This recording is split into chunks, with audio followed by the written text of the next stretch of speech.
भोसरी जमीन घोटाळ्यांच्या आरोपांमुळे अडचणीत आलेले एकनाथ खडसे यांनी पहिल्यांदाच पक्षावरती थेट निशाणा साधलेला आहे। भाजपने अविश्वास दाखवल्यामुळे 40 वर्षांची तपश्चर्या धुळीस मिळाल्याची भावना खडसेंनी बोलून दाखवली। जळगावच्या फैजपूर येथील मनपा शाळेच्या शताब्दी वर्षपूर्तीनिमित्त कार्यक्रमाचं आयोजन करण्यात आलं होतं। या कार्यक्रमामध्ये शिक्षण मंत्री विनोद तावडे आणि एकनाथ खडसे एकाच व्यासपीठावरती आले होते। प्रसार माध्यमांच्या बातम्यांवरती आंधळा विश्वास ठेवू नका अशा आशयाचा सल्ला विनोद तावडेंनी उपस्थितांना दिला।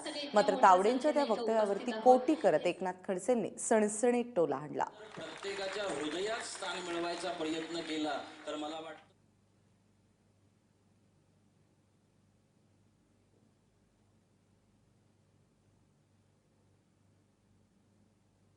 आपण ज्या टीव्हीवर बातम्या बघतो त्या बातम्यांचा आपल्या परिणाम होतो। टीव्हीवरच्या बातम्या सगळ्या खोट्या नसतात पण सगळ्या खऱ्याच असतात असं नाही।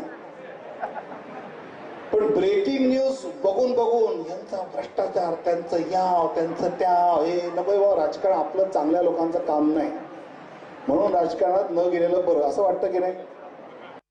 ते म्हणाले की टीव्हीवर येतं ते किती खरं असतं काय खोटं असतं ह्याच्याविषयी त्यांनी एक मत व्यक्त केलं आणि मी त्यांना बसल्या बसल्या सांगत होतो, अहो ते खरंच ते लोक जनता मानो का ना मानो पण तुमच्या सरकारनं मानलं ना म्हटलं ते।